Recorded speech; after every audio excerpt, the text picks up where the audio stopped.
Perfect. All right. So CA Kanooble, which every time I've seen that name, it tricks me. I want to say canoodle every time. How are you? Good, how are you? Good, good. So I don't even know how I came across you. I think it was on Facebook. Maybe it was the I think it was Need Need a Guest, yeah. a Guest, which is a really cool little platform. I don't think I hadn't seen it before, obviously, because I wasn't looking at podcasting at all. But yeah, that's a pretty cool little platform there. Yeah, I met a lot of great people from that webpage. So Yeah. So how long have you been podcasting yourself? well, I launched my Ho on the Go podcast, I want to say in June, maybe mid-June. And I've just been podcasting since. I've been on a lot of guest spots though too, so all after June though. It really all started in June.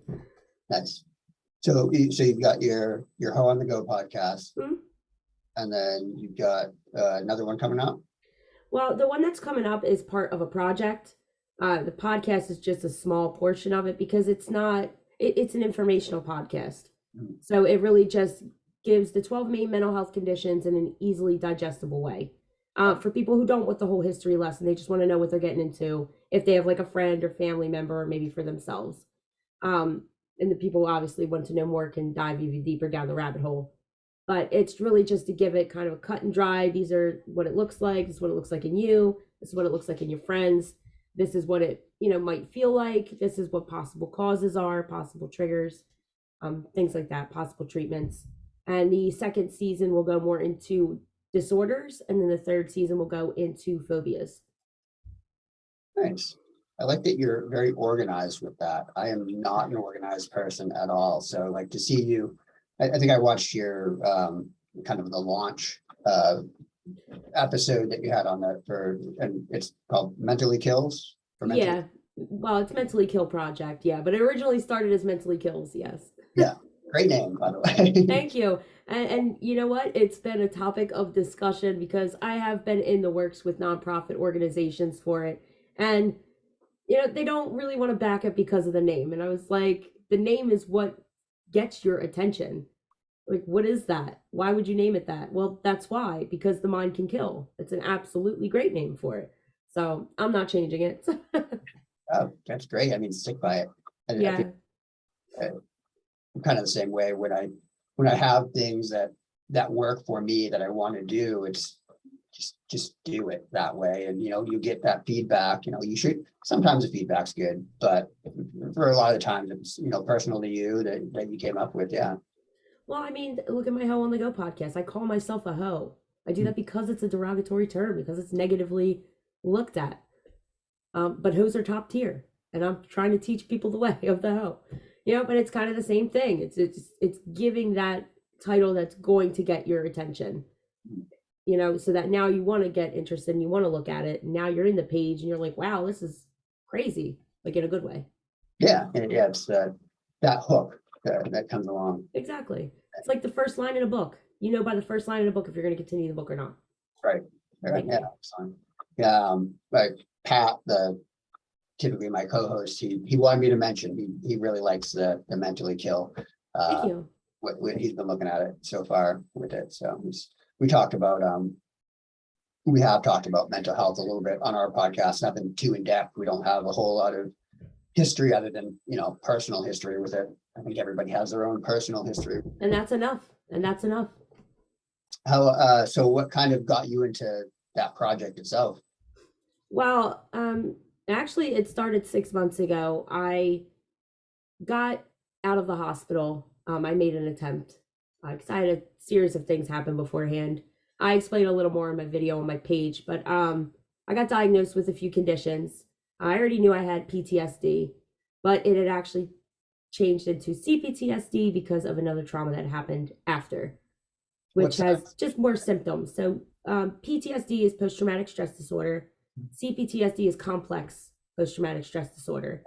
It just has more symptoms. So now you're disassociating and you're losing track of time, and there's just more symptoms to it, really, is the cut and dry of it, without going into like the full medical diagnosis. But I have quite a few others that, I didn't know of and I didn't know existed. And it took me a really long time on the internet, kind of searching around different web pages and different Facebook groups and Pinterest of all places. I learned more on Pinterest than I did on the internet. And that's sad. And that's exactly how I felt. This is sad that it's taking me this much time and effort to find out about my condition. And I was like, I'm not going to let anybody else feel this way. I'm going to make something to make this easier. And that's when this started. So I made the podcast to start, which was the 12 main mental health conditions, like I said. Then I made a Facebook page to go with it, which is what's launching on Sunday. And that has folders full of, it's named after each condition, and it's full of memes and quotes and anything you could think of, infographics and just different triggers and resources, any kind of resource you can think of in each folder for each kind. And there's also ones about recovery and things like that, little extras, just to kind of give it a better feel. So when people go on, we share memes and stuff to our pages all the time. Or we say, like, I'm so OCD about, are you OCD? Or are you just saying that? We think we relate to mental health conditions, but we don't. We just share it to our feeds. So I put memes in there because, yes, it gives it that light, humorous feel, but it also makes it a little more relatable for everybody else who doesn't have a mental health condition who's jumping on the page. And I mean, each one's got like way over 100 of anything you could think of. Beyond that, I started doing interviews with people who have mental health conditions to give an inside look at what life is like with the conditions and how it affects them, and to show that we can still live fully fulfilled and happy lives with conditions and their symptoms, because some of them are pretty severe. When you start getting into schizophrenia and you have different personalities with DID, it gets pretty hard to manage. Beyond that, I started doing interviews with mental health advocates, doctors, therapists, psychiatrists from all over the world. My sleep schedule is gone. You see these bags? They're Gucci, okay? My sleep schedule's been gone for a long time because trying to figure out the different time zones has been a challenge. I don't always get it right, but I'm getting there. They reached out to me and wanted to be a part of this project because they wanted to give their words of encouragement. They wanted to tell what it's like living with somebody who has a condition, what it's like to be the friend or the parent or the doctor or the therapist, or what it feels like to be the person with it. And it's pretty emotional. I learned a lot during it, and there may have been some tears shed. I'm not gonna lie, but I'm a tough girl, so I kept on the inside until the interview was over. We're all human. But yeah, I did probably close to about 60 interviews, I want to say, by this point, 50 to 60 interviews. I did not put them on the page yet. The reason why is because I want them to have their own attention, each one. So I'm going to be releasing them, maybe 1 or 2 a week, up after the release. So there'll be one on the page with the release, and that'll be the first one I ever did because it's kind of personal. And then from there, I'll do maybe 1 to 2 a week. But I'm also going to be going live every Tuesday for Talk It Out Tuesdays, where anybody who just wants to talk it out or wants somebody to talk to could come on, because I don't want anyone to ever feel alone. And that's a big staple with mental health. And I also have people who work for the suicide hotline who are going to help me man the messenger on the page. And I think that I honestly think that's the most powerful part of the project, because instead of talking on the phone when somebody's in that, let's say, next to last stage of suicide ideation, this is the point where they're right before the plan is formed. This is the last call to action that you can help with before it may be too late. When you are talking on the phone, and of course that's so beneficial, those programs are very important, they save many lives. What if instead they're reaching out through Messenger? Because not everybody wants to be on the phone and talk about how hurt they are. They don't want other people to hear them, or they just don't want to say it out loud. Because I know for me, when I made my attempt, I didn't want to call anybody. I had many people I could have called. I had many people angry with me that I did not call. But I couldn't. I just couldn't bring myself to do that. So what if we had a way instead where they could messenger instead and say, hey, I'm struggling right now. And maybe they could set up a video or voice call or just message back and forth. Now, instead of me trying to figure out their likes and their dislikes over the phone, I'm jumping on their Facebook. I'm looking at their likes. I'm looking at their dislikes. I'm finding their area in case I need to alert authorities nearby. I'm looking at their friends, their family, what they're doing, just to give it that personal level instantly. Yeah. And I feel like that is going to be a very powerful tool in kind of nipping that, let's say, in the bud, so to speak, and just kind of nixing it where it starts. Yeah, it's a really interesting approach, and a useful one. I think with technology in general, we kind of forget about the other uses, what is Yeah. available for us. And I think, since that whole pandemic thing, we had, we relied on some of that with the doctor's appointments and stuff. And so I would have thought that it would kind of push us forward. But I think as we've kind of come out of it, we've settled back into forgetting how creative we can be in using those things. So I think that's a great approach that. I mean, I do believe there's more work to be done. Yeah. I'm working with a doctor right now. She created a program called Butterfly Method, and that kind of really helps with suicide ideation. And I think that's a lot of the problem is we have programs for when it happens, when the plan is formed, or when you make an attempt, or the families of people who've succeeded. What if we had something instead for before that happens, when they have those ideas instead? It would change the game up completely, because we're not hitting it from the start, so to speak. When we have a medical condition, we take care of it with meds. We manage it. Why are we not managing something like suicide ideation? It's very serious. It's literally life threatening. But you to you instead of, your body to you instead. By having more programs and more things available, like Talk It Out Tuesdays, or like the Messenger, or like a Facebook group that you could go in and just say, hey, I feel like my life kind of sucks right now and I don't want to be here. 3 people, instead of saying same, relatable, they're in the same group going, I kind of don't feel okay either. Do you want to talk? Message me. Let's talk. Let's chat. Speaking up takes a lot of balls. So yeah, that's my brother. He said speaking up takes a lot of man parts, which it does. And for men, it's a big deal too. And I think it's a little bit harder for them. So I have a lot of groups that I'm going to be putting in on my page, just with people that I've done interviews with. They have like ADHD groups for just men, recovery groups for just men. I want to push a lot of that. It's not because I don't feel the ladies need it. It's because I feel like women are more successful in getting help because they're not afraid to speak up about it. And men tend to be, I'm the strong one. I can't show weakness or vulnerability. So if we had that on the side where they didn't really necessarily have to speak out loud about it, they could just go follow the group kind of privately, that'll help as well. So I have a lot of different programs that are going to be inside this one project. It's all in one. It's a one-stop shop, almost like Wawa. Yeah, you talk about that targeting the ideation, the reason why and all that. I was just down, my dad lives right in Chester, Pennsylvania.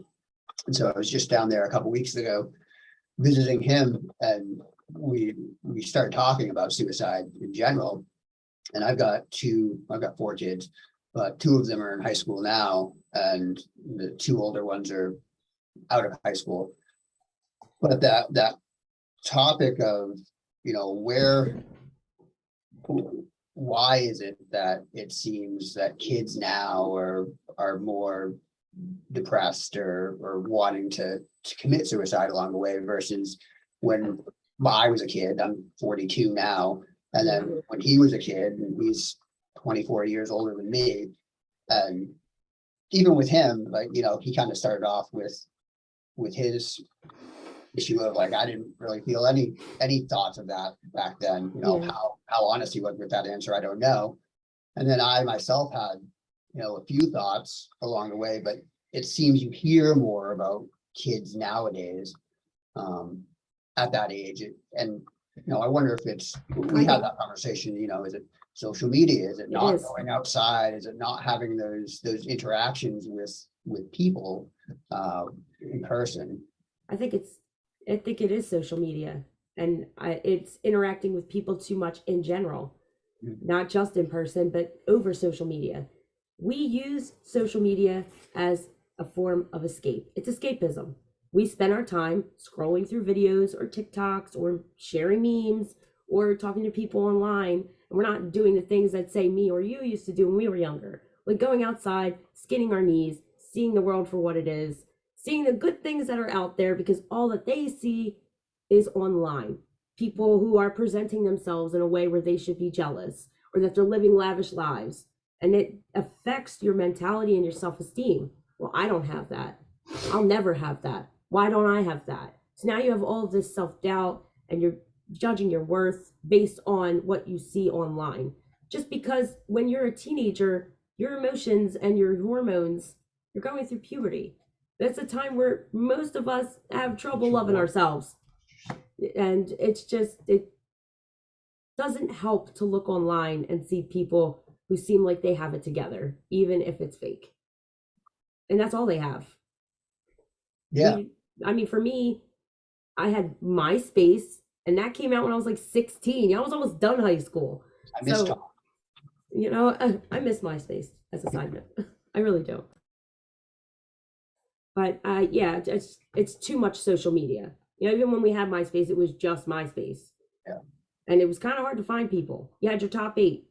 And that was a big topic for fights too. Like it caused a lot of fights, the top 8. But now with Facebook, you have people everywhere, easily found. Instagram, even easier. You could go live at any time. You're looking into people's lives instead of looking into your own.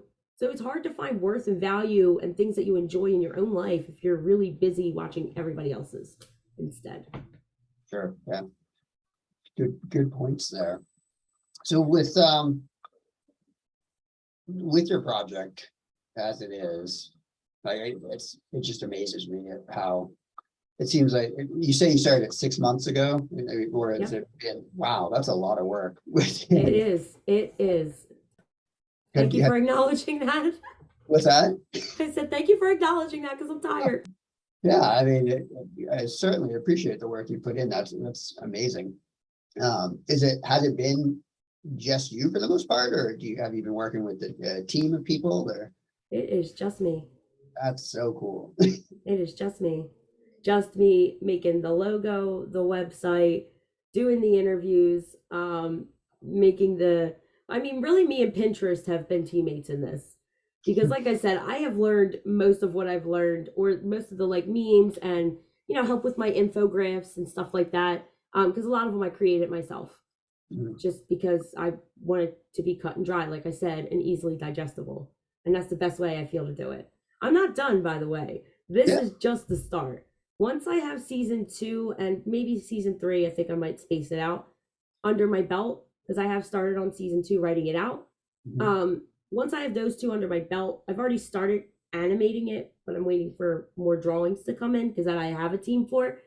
I am creating kind of like Schoolhouse Rock, but for mental health. I want it to go in elementary schools, and I want to make one for middle schools, and I want to make one that's not cartoonish for high schools, so they'll listen, and maybe colleges. I haven't gotten that far yet. I think when it gets to college, it's just more like people going and speaking instead. So nobody's going to watch that video in college. They're half drunk. They don't care. So that's just realistic. Unless I'm giving out free bottles of whiskey with it, they don't care. Yeah. But yeah, for elementary and middle and high school, I definitely want to we'll finish making this production so that I can send that way.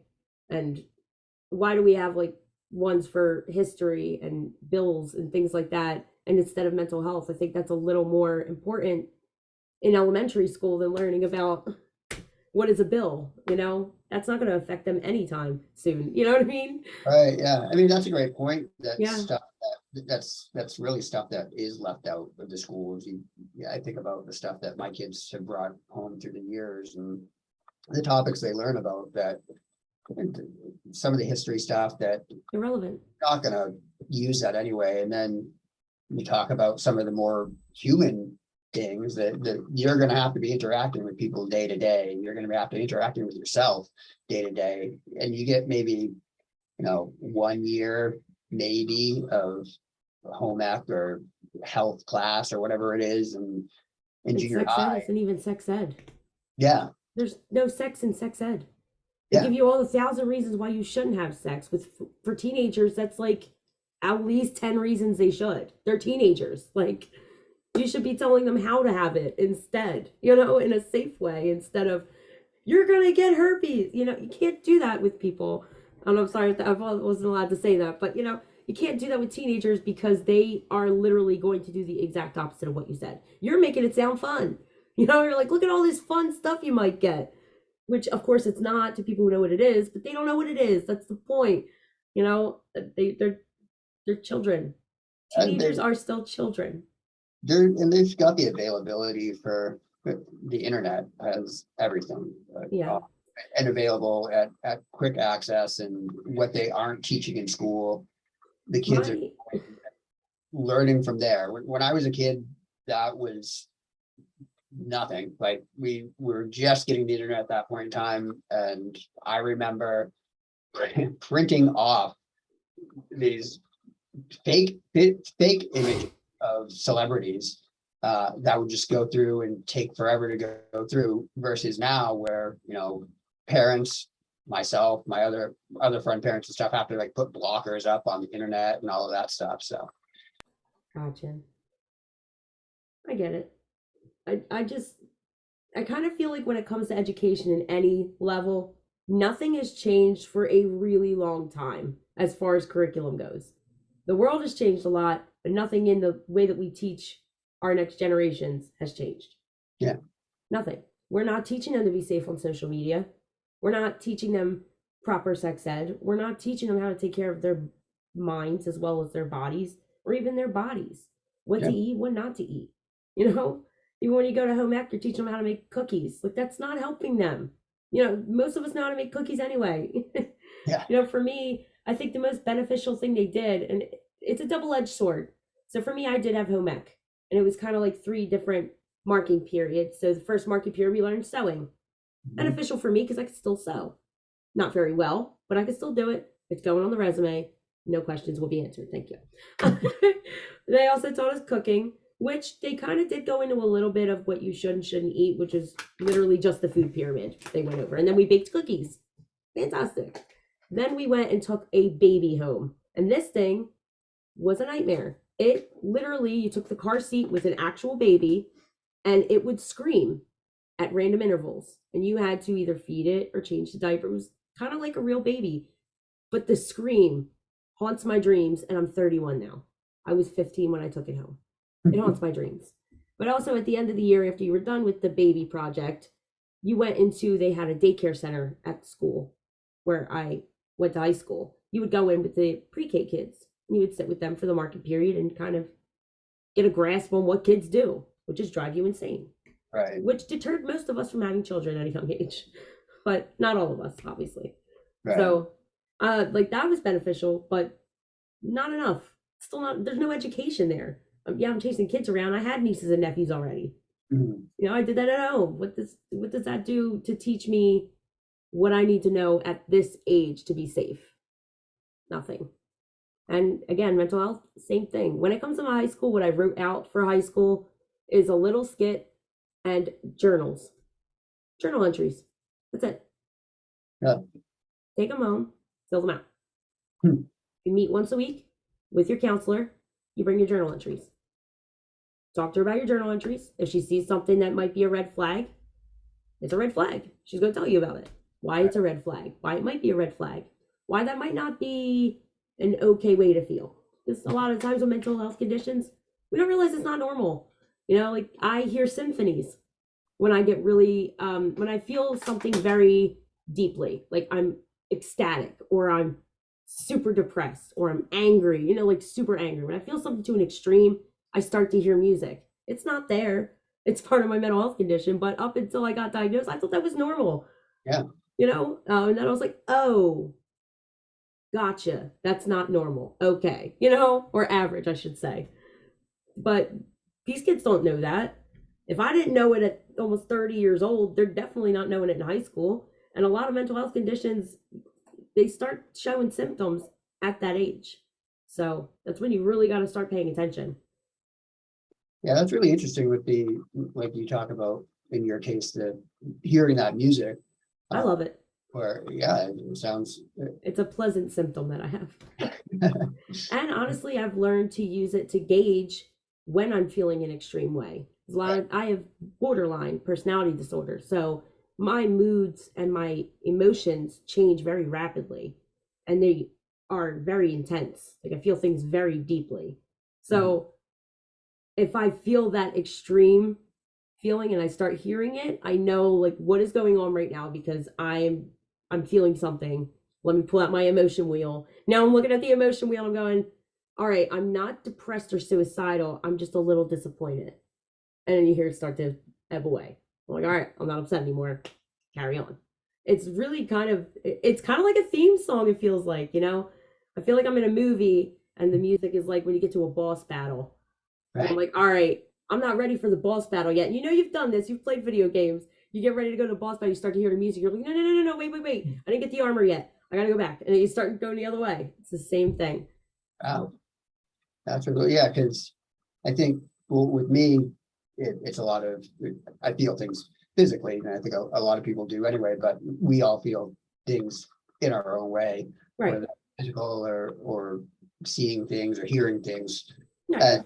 And it's it's interesting when you talk about what that normal or the average person is. It's so hard to even tell what that is anymore, like, because with as many people who, it's great that it's becoming more acceptable and more of a conversation piece publicly for people that have mental health issues. But it's still a lot of people are shut up about it. Like who's out there telling the truth or admitting to their own and sharing, their experiences, and who's just kind of keeping it quiet. I agree. But you know what? What I did notice too is that with the pandemic, when everybody kind of got shut in, people started to get a little more vocal about things. So it has become a little bit more, let's say, mainstream to talk about it, which is a good thing. But it's a bunch of people talking about things they have no idea what they're talking about. So that's the issue. So it's the education part that's needs to come out now. Now people are starting to get a little more comfortable with talking about it. Now I gotta throw that education in there to give them the answers that they're looking for.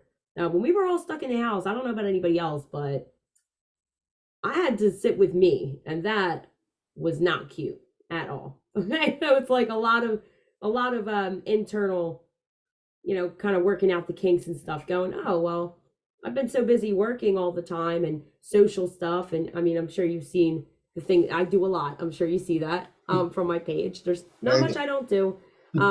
Having that time where everything is kind of shut off and it's just me, I was like, wow, I kind of suck by myself, So, and that's actually when a lot of my symptoms, I started to notice more signs of them. Before you're so busy, you don't pay attention to them. I didn't Yeah. even realize how quickly my moods and my emotions changed before then, because I was so busy, I didn't pay any mind to it. So after COVID, I'm stuck in my house and I've got nothing to do but look at it. I was like, oh, this doesn't feel that great. Now I'm calling my mom because my mom is in mental health. Well, like, Mom, this ain't it. Like, what is this? Which of course she couldn't come tell me. So you can't just diagnose somebody over the phone or based on one feeling, obviously. So she was just like, go see a doctor. Yeah, Yeah. obvious answer. Yeah, well, that was a big struggle too, because for me, I have a lot of trouble with single therapists. I need like a group setting, and I had a lot of trouble because it was all over the phone, telehealth. I have a son, so a lot of things that I need to talk about, I can't talk about in front of my son. I don't want him to hear it, and I know I'm not the only person who had that issue. So that was a big problem. It's still a big problem. A lot of doctors' offices did not reopen after the pandemic. It's still telehealth. And I don't think they realize, like, not a lot of people can help with that. Yeah, actually, I was looking for a therapist for a couple different things for a little bit of time, even after things had opened up, supposedly. And I couldn't even get through to some offices. Nobody was even answering the phone, just leaving messages and all that. So it's a rough space. Yeah. But well, yeah, this has been good. Good talk. You have serious relations. So you got so if you want to just say where you can be found on those two things, you got the mentally kill and Yeah, so I do have mentallyKillProject.org, or you can find me at cakanooble.com. That kind of has everything on there too, all of my socials, all of my projects. I have my book, my comedy, my management company. I have a lot going on.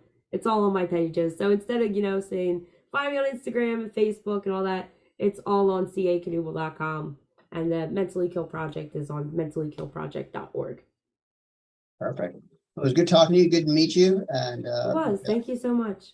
yeah, best of luck with it going on. I'll keep my eye out for it for sure. Thank you. Thank you. I'll see you next time. Bye. Bye.